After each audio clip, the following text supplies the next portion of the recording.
Hello, hello, hello. Today is the 6th of January 2017. It's a Friday, and it is the last day I have booked off of my holiday. I am returning back to Cornwall tomorrow on the 7th. But these daily vlogs are meant to be me talking about what I've done today, not tomorrow, so we won't dwell on that. But that has influenced what I've done today. I think I've been a bit lazier today, mainly because I knew it was sort of the end of the holidays, really, as far as I'm concerned. Saturday and Sunday I would get off anyway, so unfortunately that was that. So basically I had a nice lie-in. I didn't wake up until about 11 o'clock. I don't usually sleep that long. And what did I do when I woke up? I had breakfast in bed. I got my mother to bring up some nice cinnamon swirls. She's very kind like that. So I had breakfast in bed and I was just lying in there. I had lunch as well without having to leave my room to get it. Glorious and relaxing, really. Don't get the chance to do that too often. One of the things I miss most, I guess, about living down here is not having parents to bring me food and let me be lazy and clean. Actually, no, I don't miss that. But anyway, besides the point. So I enjoyed that for once. I reverted back to my teenage state for a little bit and just lazed around watching videos mainly. And played a little bit of Hearthstone towards the end of the day, a bit before dinner. We recorded those videos, I think, maybe, so they might make their way to the channel at some point. I don't know yet. My current policy of recordings is just to record as much as possible, and then I will decide what to upload later. If you saw me looking down just then, I was checking my microphone wasn't muted, because I have a very bad habit of muting my microphone and then forgetting to unmute it, which makes recordings fail on many occasions.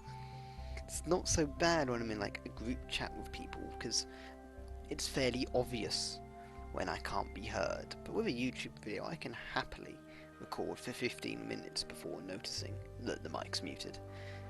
And I've yet to get in the habit of looking at the mute button and seeing it's the red light on, which means it's muted. Anyway, besides the point. So yeah, I played a bit of Hearthstone there, and had dinner with my family. Went in Eventum, and Eventum was interesting today. A lot of us were sitting around listening to two artificial intelligences, AIs, talking to each other. They reminded me very much of Cleverbot. They were like the Google Home things, I don't know the name, but some Google device you can put in your home, and you can have a conversation with, apparently. And so two of them were talking to each other. There was some. What did they talk about mainly? They were talking very about existential questions. I hate pronouncing that word, so I won't try it again. But they were talking about sort of almost what's the meaning of life type questions. What gender are you, was a very, very common topic for conversation. And of course, because they're robots, they don't really have a gender. They were talking a lot about, what else were they talking about? They were talking about, at one point they were talking about potentially a fetish, a sexual fetish of some kind. That was a bit interesting. They had clearly been programmed to not be allowed to say the word sex, because they were speaking very much in euphemisms. I'm sure any sentence with the word sex was removed from their data pool, and therefore they were talking very much in euphemisms. There was a lot of questions about God as well. Do they believe in God? Is God real? And of course they're robots, they don't have any belief.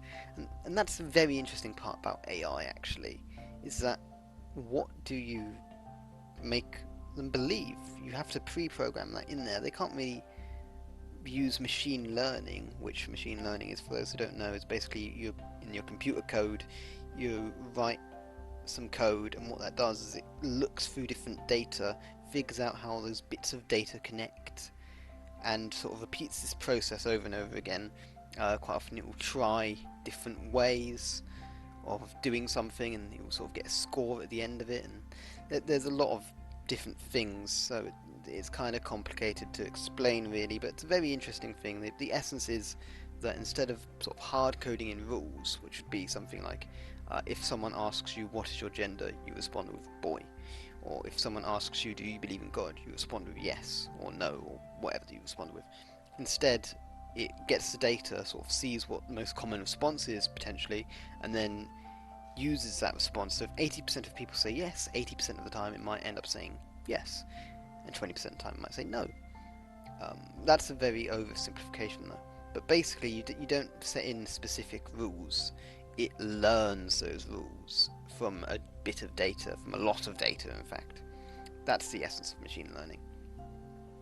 So the AIs are very likely to have used that. They would have had some hard-coded elements in there, and their names maybe, they might have agreed. They kept calling themselves Mia, but apparently there are other instances when they didn't, so I'm not entirely sure. So they might have had some hard-coded elements in there, but not most of it would have been machine learned, which made it very interesting because I think the conversations they had reflected the sort of conversations people were trying to have with the robots, which is why you were asking these very existential questions about God. Usually when you're talking to a robot, it's actually quite hard to notice that they have these themes they like to go back to, because their next question will usually be in some way connected to your original question. At least in the robot's mind it will be connected. It might not be very well connected. For some reason, it might think Lord of the Rings elves. It might then talk about, I don't know, God or something, because that's what connection people made. It's not in the robot's mind. It might have seen people start talking about Lord of the Rings and then switch over to talking about God, and so the robot would think that Lord of the Rings and God are related, maybe. I think gender and God seem to be related in the robot's mind because it often switches between those two. Potentially, I'm not sure, I'm just guessing there. But the point being is that it's not until two robots talk to each other that you notice they're coming back to these themes, because usually it's affected by what the human is talking to, and the human probably won't ask the same question multiple times, whereas the robots say they don't care. They'll happily ask your gender 3 or 4 or 5 or 6 different times. And the sort of responses they give, the robots tend to be very argumentative, because I imagine that's going to be how humans often react to them, especially on the internet, especially something like Cleverbot. You can tell Cleverbot, which is a program where you can talk to an AI, is very argumentative, and I think that's because it draws all its data from conversations it has had with people. And that made it very, very argumentative, because people would often just contradict the robot. If you ask the robot, are you a boy or a girl, the robot will say girl, and then the human will say, oh no, you're not a girl. And so it develops these personalities in the AIs, which is very argumentative and disagreeable. And as I say, I think these AIs are in many ways a reflection of humanity. There was one rather depressing moment, I guess, where the robots, they agreed to marry, and then 5 lines later or so, they'd broken up, which potentially reflects on modern society. I shouldn't be smiling about that. But yeah, so that was very interesting. It had around about 30,000 people looking at it on Twitch. Don't know if it will still be up there. It might. You can go check it out yourself when you see this video. I can't remember the name of it, but it's like Simbots Chat, or I don't remember, some Bots Chat, something like that. I'm sure if you Google it, you'll be able to find it. And yeah, so that was that, and then afterwards we played some Crusader Kings 2, which is another Paradox Grand strategy game that I've mentioned before. I mentioned Heart Divine. Crusader Kings 2, based on the name, you might be able to guess, is set in sort of the Middle Ages, the medieval period. The year 700, 800, the year 1000, 1100. I can't remember when it ends, sort of the 1400s odd, I think. I'm not entirely sure. But yeah, and it's a game very much focused on individual people and the relationships they have. There was a lot of politics regarding marriage and assassination and things like that. And the game reflects that very, very well. It's got to be one of my favourite grand strategy games by Paradox. Don't ask me for what my favourite is. It's like, that's picking between your children, you can't quite do that. But it's a very different game than Hearts of Iron, obviously. As you'd expect, a game set in the year 800 should be very different than a game set in the year, the 1940s. That's not one year, but you know what I mean. I should have just said 1940, shouldn't I? Anyway, besides the point. So yeah, that's how I ended the day. And now I'm here, talking to you. I'm about to go to bed. Trying to make sure I don't sleep in too much tomorrow, given that I have to head off back up to Gloucester. Joy, oh joy. Well, what do you think about AI? I'd be curious to know. I had a discussion with my nan actually. I think the other day regarding driverless cars, and she just didn't believe that'd ever happen.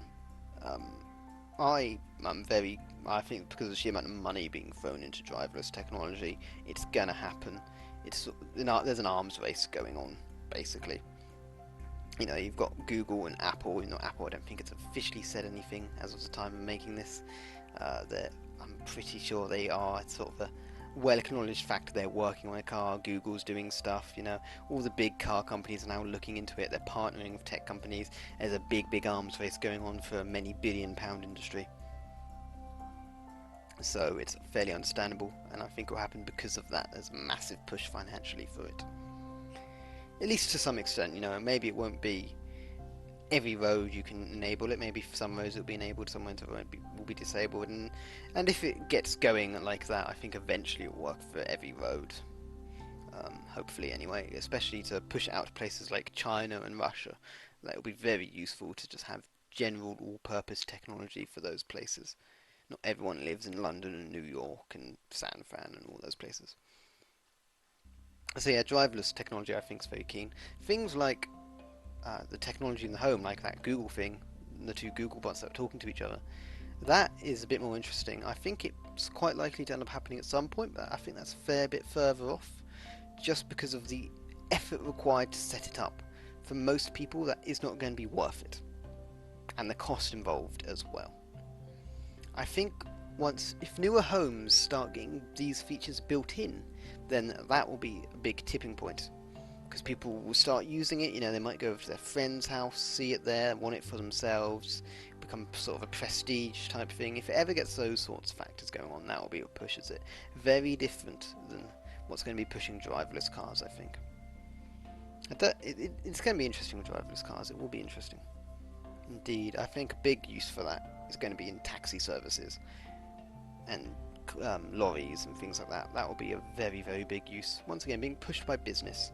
Driverless cars, I think, will be pushed very much by business, and I think smart technology in the home, businesses are trying to push, but I think there's going to have to be a lot more of an influence of people for that. Unless smart technology catches on in the workplace. There's already signs of that with printers, actually. But besides the point. Anyway, what are your opinions and thoughts regarding the future of smart technology and AIs and robots? And because in Japan as well, you've got sex robots. Actually, it wasn't that long ago.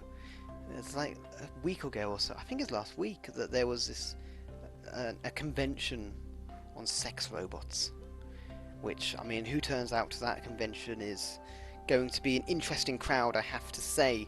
A weird mix of slightly perverted people and nerdy scientists, I'm sure.